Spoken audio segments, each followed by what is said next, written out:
When I write my historical fiction books, there's constantly a little battle in my head between all the historical research and then keeping the story. And I always have to actually force myself to remember that the most important thing is the story. That you need to be engaged with the character, you need to feel really invested.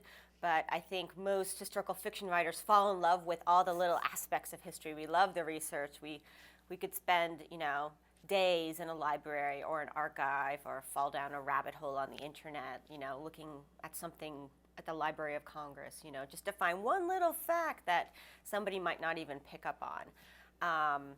And so my process when I'm researching my novels, I look for the details that would affect kids. Like what are important to kids at the time, not necessarily what's the big events going on in the world, like war or something like that, but really what's the kid's point of view. And usually the kids' point of view are all about what's going on in their life. What are they eating? What are they smelling? What are they playing?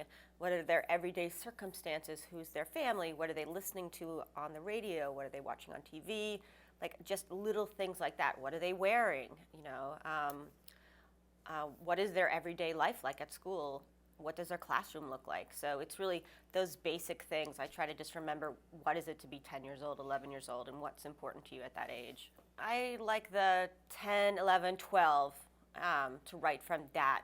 That's like my sweet spot. I like remembering those ages. I don't particularly enjoy remembering like 14, 15, 16. I just remember that's when things seem to get more complicated and difficult and, classic growing up thing. So I like to remember the earlier part of the tweens. When I was a tween, I was kind of a tomboy, and I had 4 brothers, so I liked to do what the boys did, and I liked to play kickball with them, and we would play Dungeons and Dragons. So I did a lot of the stuff the boys did, read comic books, and I do remember like the older you got, the more socially unacceptable some of those activities became.